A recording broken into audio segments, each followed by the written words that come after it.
mulai.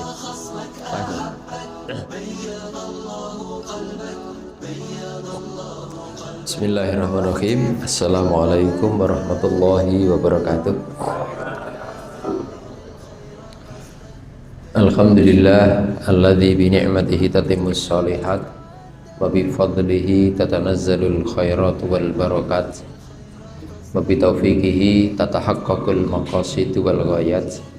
Asyhadu an la ilaha illallah wahdahu la syarikalah wa asyhadu anna Muhammadan abduhu wa rasuluh sallallahu alaihi wa ala alihi wa sahbihi wa sallama tasliman katsira.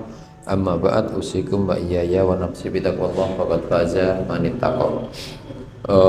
Ikhwan, akhwat, hadirin hadirat Bapak Ibu yang dirahmati Allah, alhamdulillah kita bersyukur setelah kita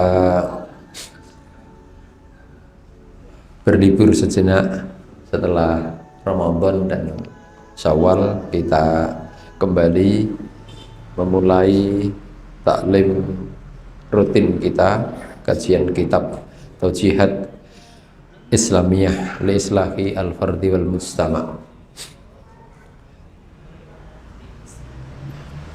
Islam mengarahkan kehidupan kita secara individu maupun sosial.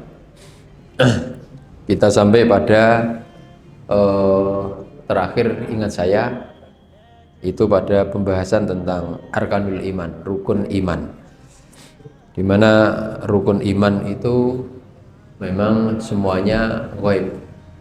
Artinya orang yang tidak mengimani kepada yang gaib tidak bisa mengimani seluruh rukun iman.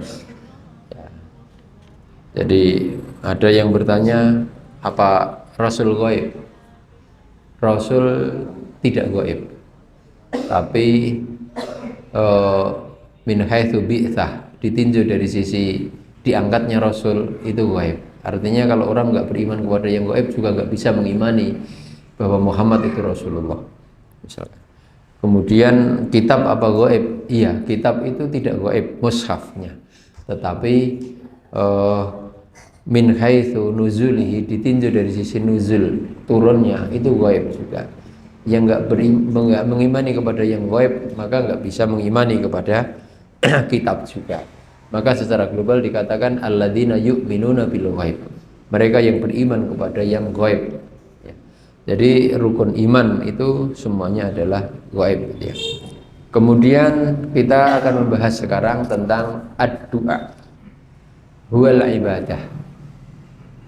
Judulnya adalah doa adalah ibadah. Hadzal hadits sahih alladzi rawahu at-Tirmidzi. Hadis sahih ini diriwayatkan oleh Imam Tirmidzi. Yadullu ala anna du'a min aham anwa'il ibadah, yang menunjukkan bahwa doa merupakan di antara ibadah yang paling penting, yang paling pokok, yang paling penting. Fakama anna sholat la tajuzu an takuna li rasul, sebagaimana sholat juga enggak boleh itu dipersembahkan kepada Rasul, au wali, atau dipersembahkan kepada wali. Fakadzalika la yud'a ar-rasulu awil waliyu min dunillah, maka demikian pula tidak boleh kita berdoa kepada wali, tidak boleh berdoa kepada Rasul selain Allah, ya. Jadi doa itu nggak boleh diarahkan kepada Rasul, meminta kepada Rasul, maksudnya meminta keselamatan, meminta, ya, itu tidak boleh kepada Rasul. Nanti lain babnya dengan wasilah, dengan tawassul, ya. Tawassul itu meminta didoakan, ya, meminta didoakan itu boleh. Tapi kalau kita berdoa kepada Rasul diberikan kesembuhan, diberikan keselamatan, ya, diberikan kekayaan, itu enggak boleh. Jadi berdoa kepada Rasul, minta didoakan Rasul boleh. Apalagi itu hayyan, apalagi setelah mati. Kita datang ke kuburan wali, ke kuburan nabi, ke kuburan Rasul, minta didoakan, enggak boleh. Jadi tidak boleh minta didoakan. Kalau mendoakan kita pas ziarah kubur, mendoakan ahlul kubur, Ya memang harus begitu. Kita yang mendoakan, bukan minta didoakan. Karena saya pernah mencoba ngeliat ada seorang wanita, mohon maaf, pakaiannya sangat sederhana, sangat minim, sangat ekonomis, ya pakaiannya. Sangat ekonomis. Ziarah kubur dengan membawa kendul-kendul bunga. Saya penasaran, apa yang mau dilakukan oleh wanita ini kira-kira? Karena saking penasarannya saya ngintip, lihat apa yang mau dilakukan. Ternyata nggak jauh dengan yang saya duga, ya. Karena orang kan tampilannya kan nampak ya. Orang begitu ziarah kubur, ternyata yang saya lihat, dia sambil menabur bunga, dia mengatakan, "Mbok, tentrem ya mbok, dongakno rezekiku lancar." Loh, lebih ya coba.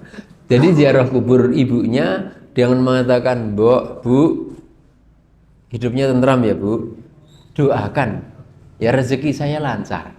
Ini kan kebalik. Mestinya kita yang mendoakan, bukan yang ziarah itu yang mendoakan, bukan minta didoakan. Dan tidak sedikit banyak orang yang ziarah ke kuburan para wali, orang-orang saleh, para ulama itu supaya dia diberikan rezeki yang lancar, urusannya dimudahkan Allah, dicepatkan jodohnya dan ditentramkan kehidupannya dan sebagainya. Nah, ini tidak boleh yang begitu itu. Kita kalau gimana Ustaz, kalau kita berziarah kubur itu amal soleh. Harapannya supaya dari amal ziarah kubur itu kita dapat pahala, kita dapat manfaat dari situ, boleh. Karena ada di antara manfaat yang dipetik oleh orang yang berziarah kubur itu, kata Nabi, ya, kuntu nahaitukum an ziyaratil kubur al-an fazuruha. Ya, fa innaha tudzakkirukumul mautah. Dulu saya melarang kalian untuk ziarah kubur. Sekarang silahkan berziarah. Kata-kata perintah silahkan berziarah itu menunjukkan kalau kaidah usul fikihnya, dalam kaidah usul fikih itu kaidah yang untuk kaidah-kaidah atau patokan-patokan, rumusan-rumusan untuk mengambil istimbat atau konklusi kesimpulan hukum. Itu kalau al-amru ba'dan nahyi yufidul ibahah laisa lil wujub. Perintah yang datangnya setelah larangan itu lil ibahah. Hukumnya adalah mubah, boleh, bukan wajib. Ya. Maka ziarah kubur itu boleh. Kenapa? Fa innaha tudzakkirukumul mauta. Karena ziarah kubur itu bisa mengingatkan kalian akan kematian. Orang yang ingat mati itu lebih baik daripada orang yang lupa mati. Ya. Jadi nek rumangsa nom terus kuwi rapi, Pak. Ya. Nek rumangsa kok wis mambu lemah, kuwi luwih apik, mergo sadar mengko ya. Nek masa ora ngrumangsani, enggak merasa dia sudah tua, ya rasanya masih muda terus, nah, itu enggak bagus. Yang bagus dia merasa, oh ini kok watuk-watuk terus apa ngalamat misalkan, ya ini nggak apa-apa, begitu malah ya. Baik, jadi kembali bahwa tidak boleh sebagaimana sholat, ya itu nggak boleh diarahkan, dipersembahkan untuk Rasul, untuk para wali, untuk para ulama, ya. Maka doa juga nggak boleh itu diarahkan kepada, bukan mendoakan Rasul, bukan meminta doa, bukan meminta doa, meminta kepada Rasul, meminta kepada arwah Rasul, arwah wali, arwah para ulama, tidak boleh. Innal muslim alladhi yaqul ya Rasulullah au ya rijalal ghaib ghausan wa madadan. Ya. Sesungguhnya seorang muslim, saudara muslim yang dia mengucapkan, mengatakan, wahai Rasulullah, atau wahai rijalal ghaib, wahai orang yang memahami yang ghaib, ghausan wa madadan. Ya, ghausan itu ini masdar tapi bermakna amr. Masdar tapi bermakna perintah. Berikanlah kami pertolongan dan bantuan. Mudud itu artinya bantuan. berikanlah kami pertolongan dan bantuan. Ya. Dia mengatakan di kuburan Rasul, mengatakan ya Rasulullah ghausan wa madadan misalkan. Tidak. Huwa doa wa ibadah li ghairillah, ini bermakna doa dan bermakna ibadah untuk selain Allah.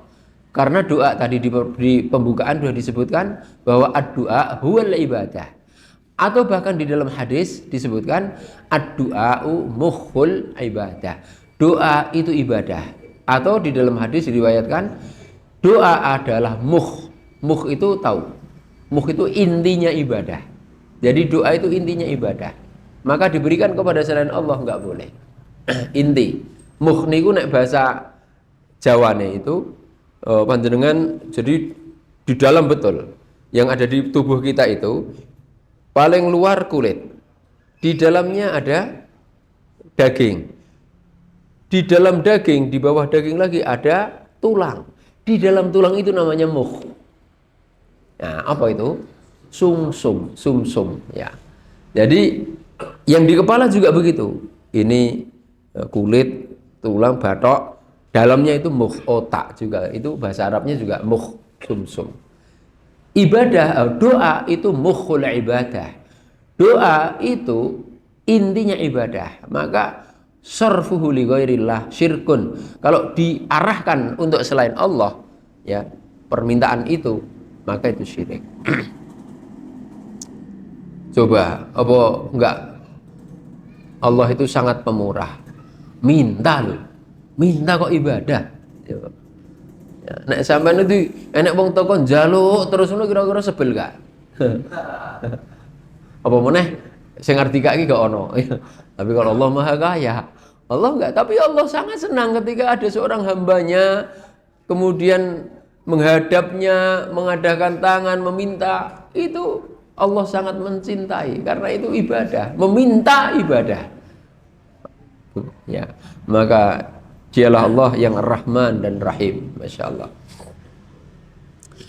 Ya Rasulullah ghausan wa madadan, huwa doa wa ibadah li ghairillah, itu bermakna doa dan beribadah kepada selain Allah.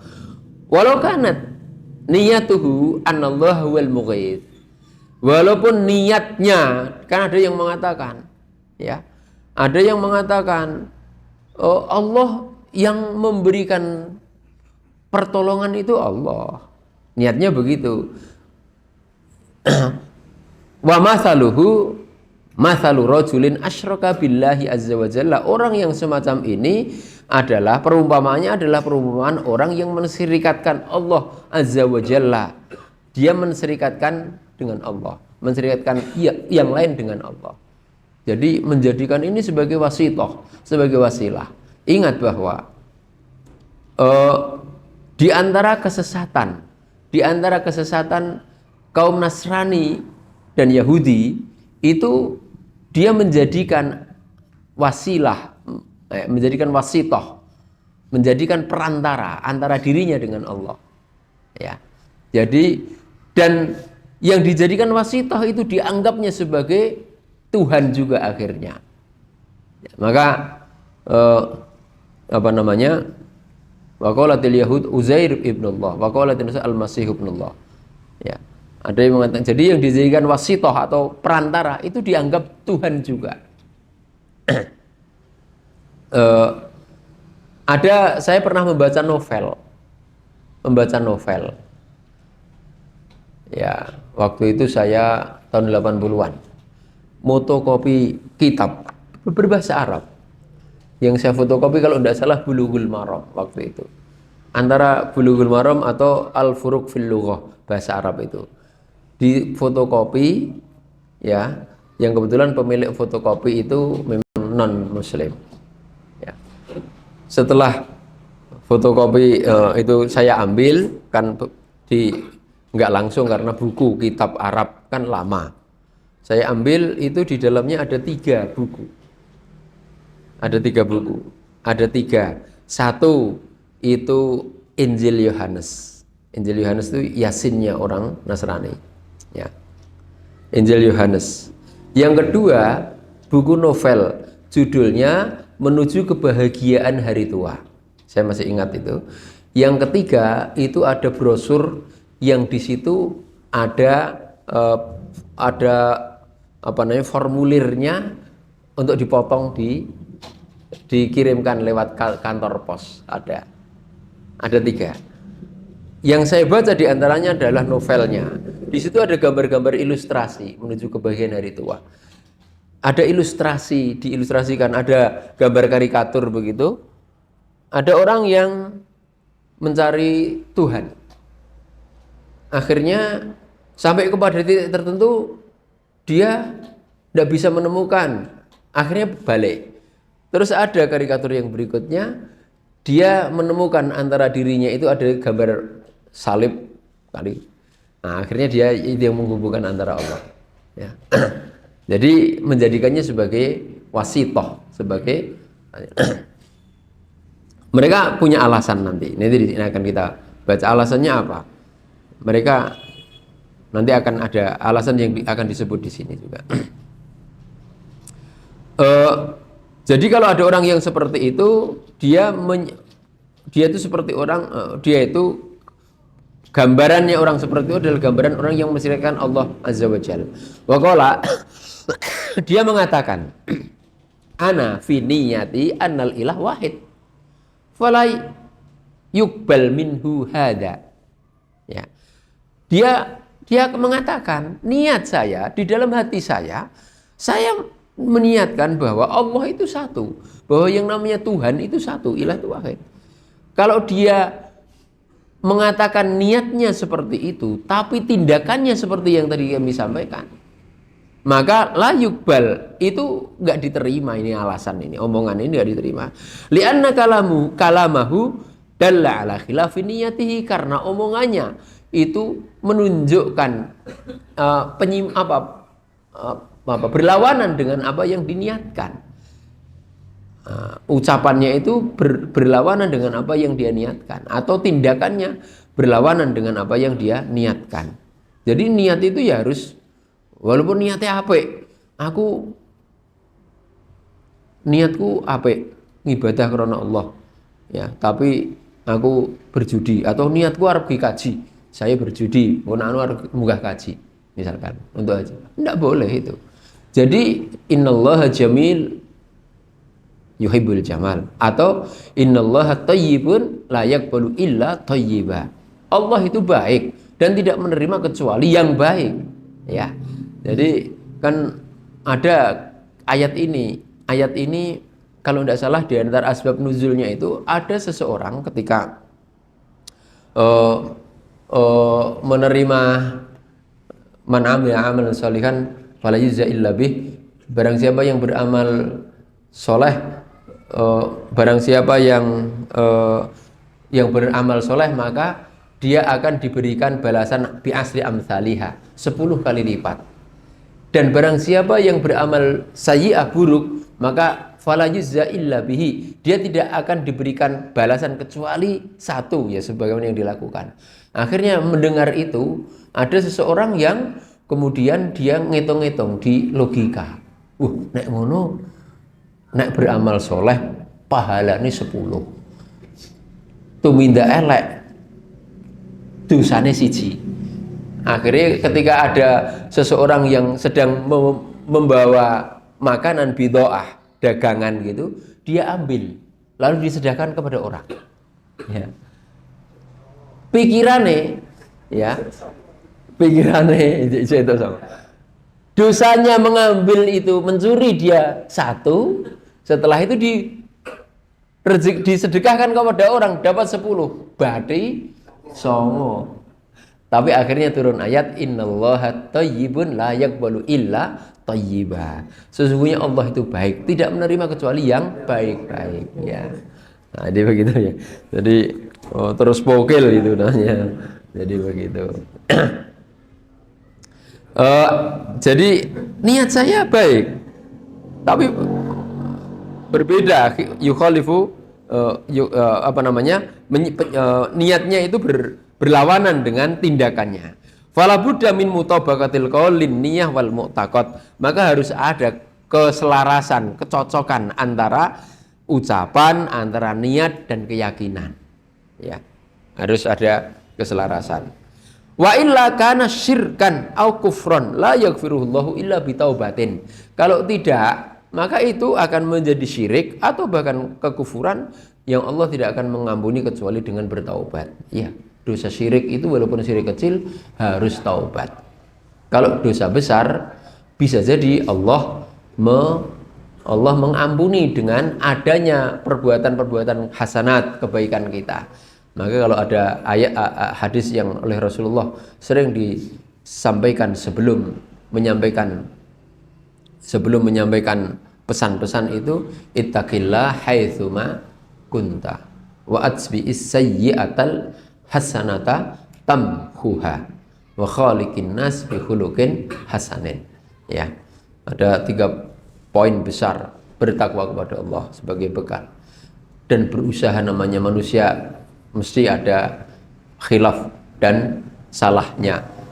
Maka kalau seperti itu, atsbi'is sayyi'atal hasanah, maka susullah perbuatan-perbuatan kekhilafan yang salah, ya dosa itu dengan kebaikan. Kemudian ada pesan yang ketiga adalah hubungan antar manusia, wa khaliqin nas bi khuluqin hasanin. Ya. Dosa besar sangat mungkin diampuni oleh Allah karena disusul oleh perbuatan-perbuatan amal soleh, dengan amal soleh yang kita lakukan. Tapi kalau dosa syirik itu harus taubat. Allah tidak akan mengampuni kecuali dengan taubat.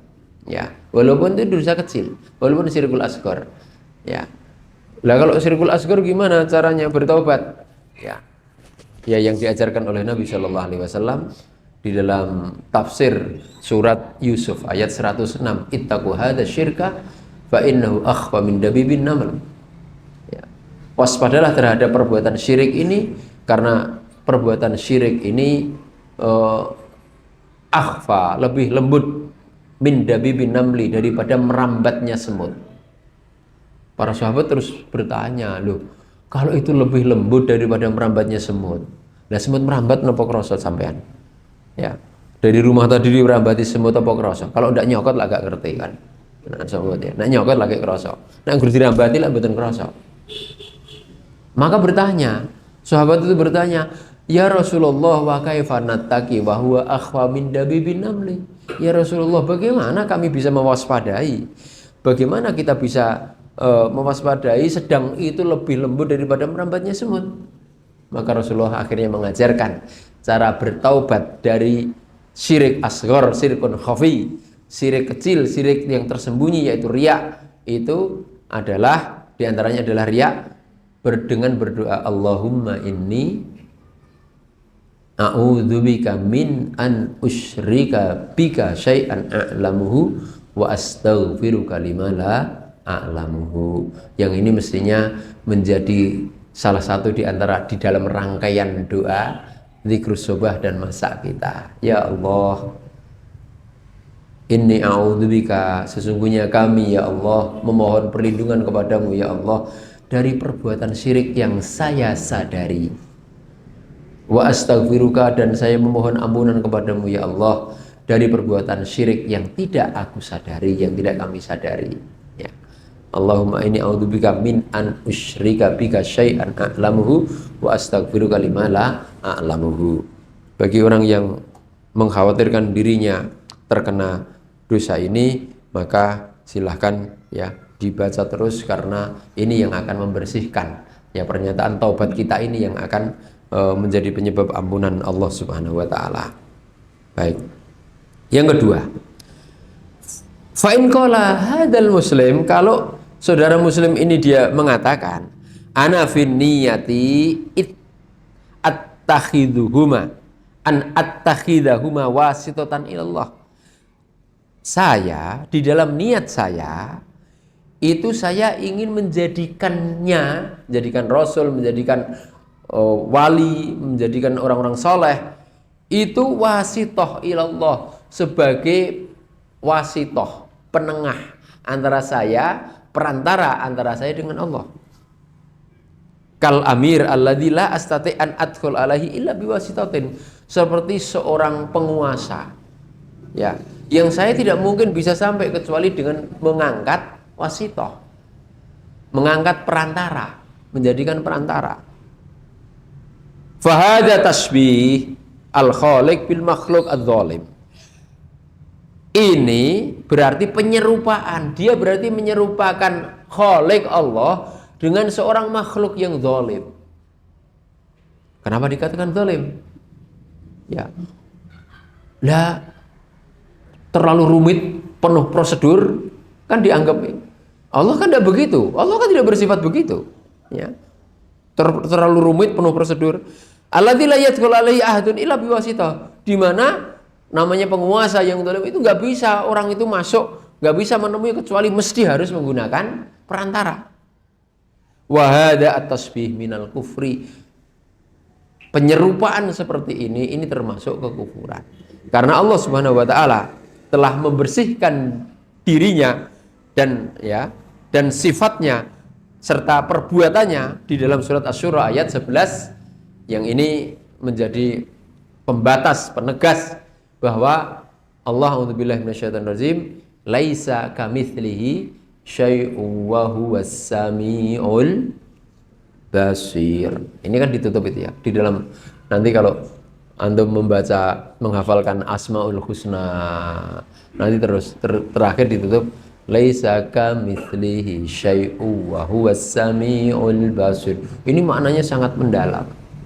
Allah itu tidak ada yang menyerupai sesuatu pun, seorang pun, dan dia as-sami, maha mendengar dan maha basir, maha melihat.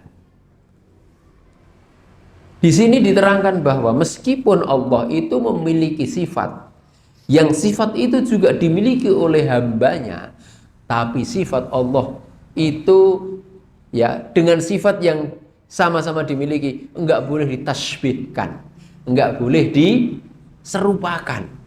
Ya, walaupun Allah itu memiliki, Allah itu sami' yang berarti memiliki sifat as-sam'u, mendengar, tapi sam'ullah wa sam'ul makhluk, pendengaran Allah dan pendengaran makhluk itu tidak sama. Berarti sama ya? Makhluknya punya sifat mendengar, Allah punya sifat mendengar, enggak bisa. Itu walaupun memiliki sifat yang tapi enggak sama. Al-basir, melihat. Makhluk punya sifat al-basar, melihat. Allah juga memiliki sifat al-basar, melihat. Tapi basarullah, ya. Penglihatan Allah enggak sama dengan penglihatan makhluk. Ini pembatas. Laisa kamitslihi syai'un wa huwas samiul basir. Jadi tidak boleh nanti antum menggambarkan, Allah itu sangat pemurah, sangat pemurah. Ya. Lalu antum gambarkan, saya punya tetangga yang dermawan itu, jadi Allah kira-kira kayak itu. Tidak boleh. Ya. Karena seperti apapun yang kita bayangkan itu mesti membatasi dan mendangkalkan. Ya. Tidak boleh itu ya. Allah itu sahibul kamal al-mutlak. Allah itu pemilik sifat kesempurnaan yang mutlak. Jadi kalau kita mentasbihkan, menyerupakan dengan makhluknya, meskipun itu sebagus apapun, itu tetap pembatasan. Ya, itu tidak tetap pembatasan. Ya. Fatasbihu bi makhluk adil kufrun wa syirkun. Menyerupakan Allah dengan makhluknya yang adil saja, itu hukumnya kufur dan syirik. Fa kaifa idza syabbahtahu bi insanin zalim. Terus gimana kalau Anda kemudian menyerupakan Allah dengan makhluk, dengan manusia yang zalim? Ta'ala Allah amma yaqulun yaqulu dzalimuna 'uluwan kabira. Maka maha suci Allah terhadap apa yang dikatakan oleh orang-orang yang zalim, yang sombong dan merasa tinggi dan sombong itu ya. Jadi Allah terbebas daripada apa yang dikatakan. Ini tentang kalau ada orang mengatakan Allah itu untuk sampai kepada Allah perlu wasithah. Ya. Kalau nanti ada bab tawassul kalau segera dibutuhkan nanti mungkin di kesempatan yang akan datang, kalau sekiranya ini tersangkut dengan ini, kalau kita menunggu mungkin terlalu lama, nggak apa-apa, nanti disampaikan bab tawassul. Ada tawassul yang masyru', ada tawassul ghairu masyru'. Tawassul yaitu menjadikan sesuatu sebagai sarana untuk mendekat kepada Allah. Itu ada yang boleh, ada yang tidak boleh. Bukan mutlak tidak boleh, bukan mutlak boleh. Ya, bukan mutlak tidak boleh, bukan mutlak boleh. Ya, contohnya tawassul bil amal as-salih. Al-amal as-salihah, beramal soleh. Seperti yang dicontohkan dalam sebuah riwayat dalam hadis, yaitu tentang 3 orang yang sedang terjebak di dalam gua. 3 orang ini masing-masing mengadukan kepada Allah, memohon supaya dibukakan pintu gua. 3 orang ini semuanya mengadu kepada Allah dengan menyebutkan amal-amal soleh mereka. Satu diantaranya yaitu amal soleh yang berupa birrul walidain. Yang kedua adalah orang yang bertawassul kepada Allah dengan menyebutkan amal solehnya yang berupa bagaimana dia berusaha menjaga diri dari perbuatan maksiat, dalam hal ini zina. Ya. Orang yang ketiga kemudian mengadukan kepada Allah supaya dibukakan pintu gua dengan menyebutkan amal solehnya, yaitu yang berupa apa? Husnul muamalah, bermuamalah yang baik, hubungan transaksi yang baik. Dia apa istilahnya kalau bahasa sekarang gaduh, tapi ini nanti ada pembahasan ya urusan gaduh. Artinya bermuamalah apa namanya? Gaduh kambing, setelah itu diberikan tidak puas, akhirnya dia marah, tidak mengambil, mutung lah bahasanya. Setelah dia mutung tetap dipelihara atas nama milik dia, terus akhirnya jadi banyak. Setelah itu disampaikan itu milikmu.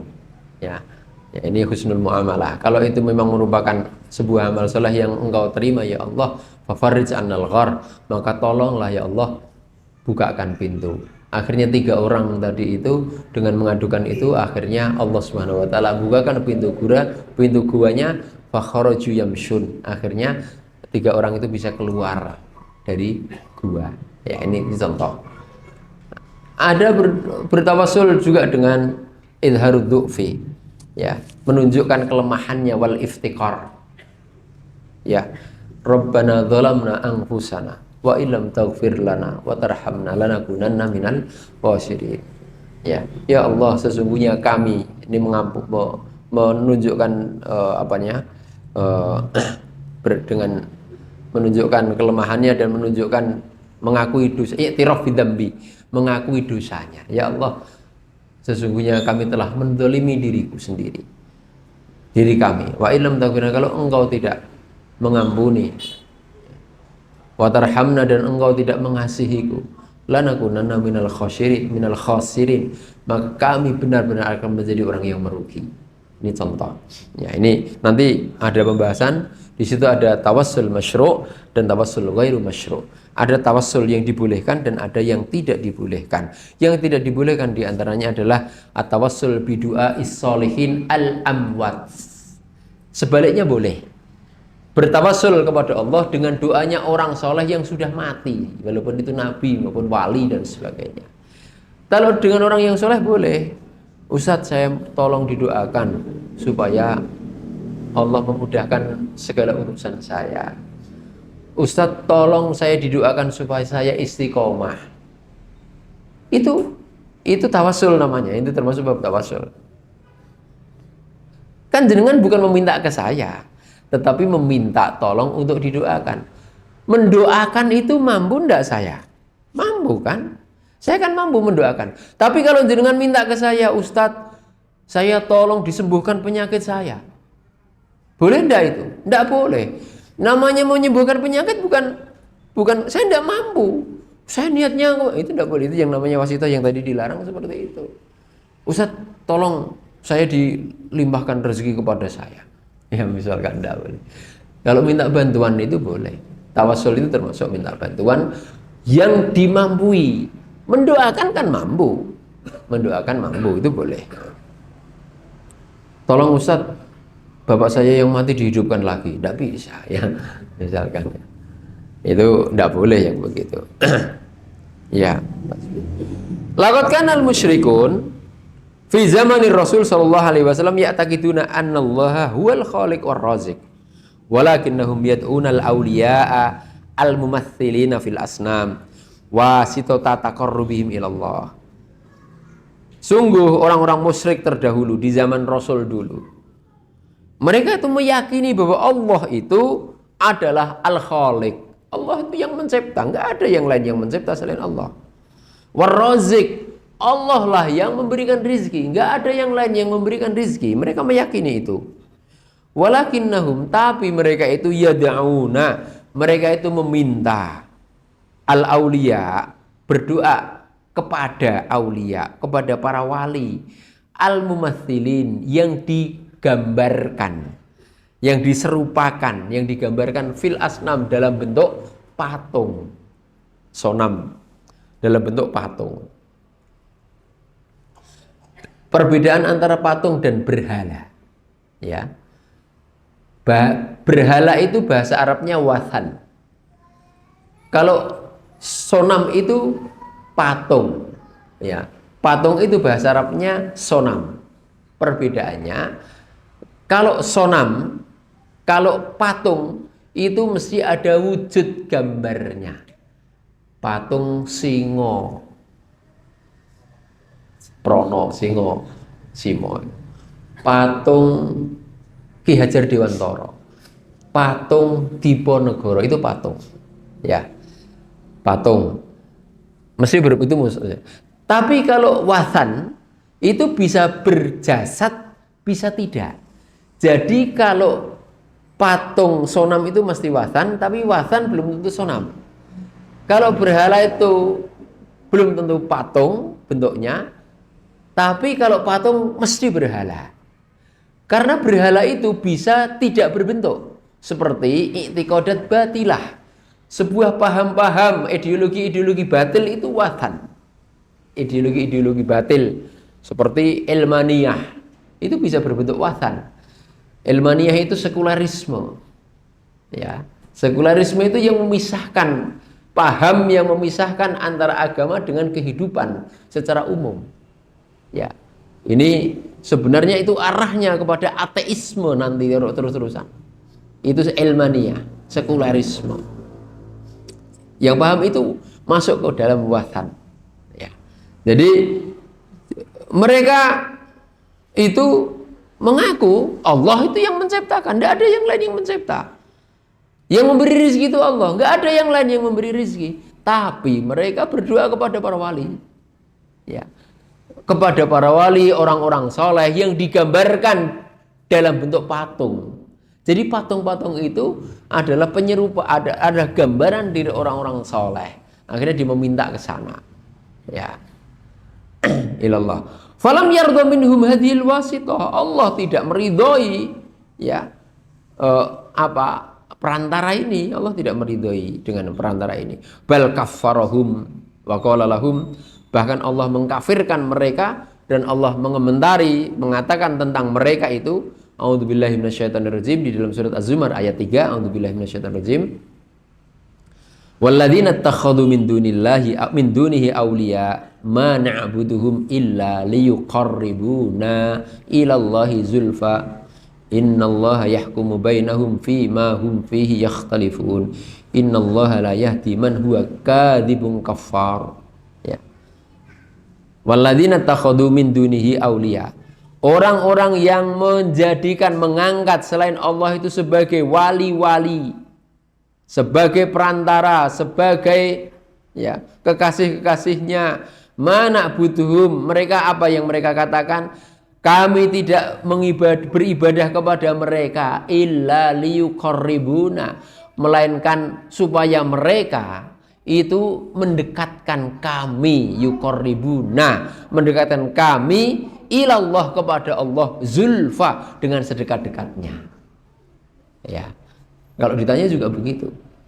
Innallaha yahkumu bainahum, sungguhnya Allah memutuskan hukum di antara mereka, fima hum fi yakhtalifun, pada apa yang mereka perselisihkan. Innallaha la yahdi man huwa kadzibun kafar, sungguh Allah tidak memberikan petunjuk kepada siapa yang pendusta dan kafar, lagi kafir.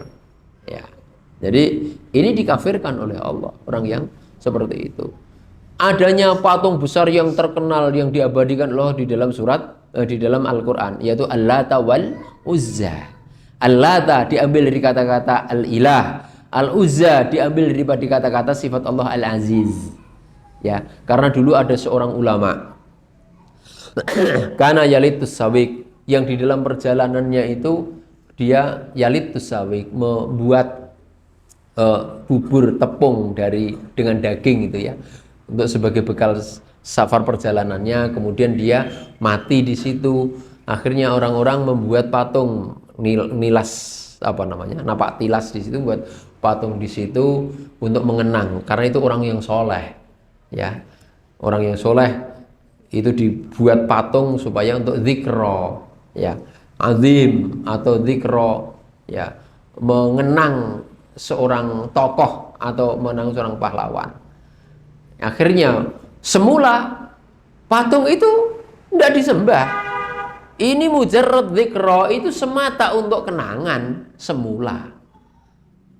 Tapi setelah orang-orang berkembang di kemudian hari, melupakan ilmu, kata idza nusiyal ilmu ya, dan kejahilan semakin menonjol menguat, ubida.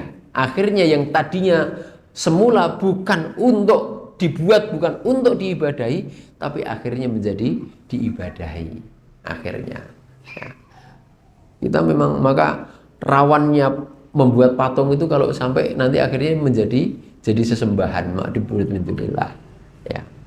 Patung itu kalau sampai ya, kita sekarang sudah nggak ada hari ini yang nyembah patung Simo, nggak ada.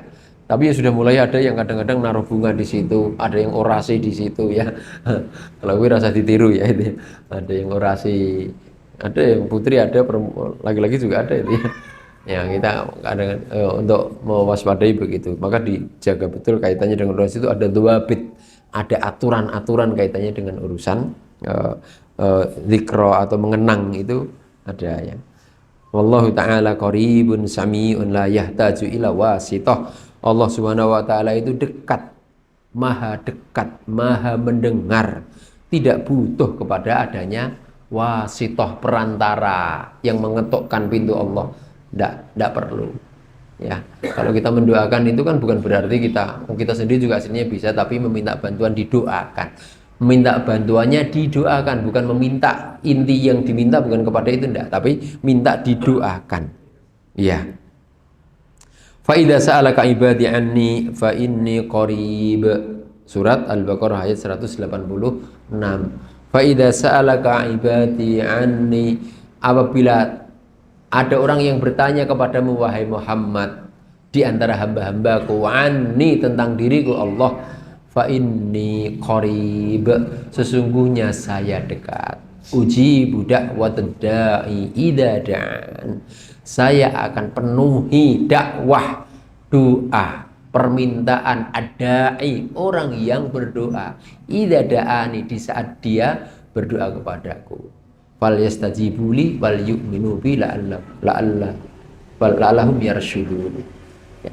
Maka fal yastajibuli, maka hendaknya meminta supaya diijabahi dariku, fal yu'minu bi, hendaknya mereka beriman kepadaku ya, la'allahum yarshudun, dengan harapan mereka mendapatkan irsyad, mendapatkan petunjuk, mendapatkan penjelas, penerang ya. Jadi itu sampai poin ini, besok kita lanjutkan lagi. Ini sampai poin ketiga tentang doa. Saya yakin ini materi sudah sering terulang, tapi pengulangan-pengulangan barangkali ada tambahan-tambahan pengetahuan, dan yang terpenting adalah bertambah manfaat. Kita semakin kuat, semakin dekat kepada Allah, dan semakin bersih tauhid dan akidah kita. Aku qouli hadza, astaghfirullah li wa lakum wal afu minkum. Assalamualaikum warahmatullahi wabarakatuh.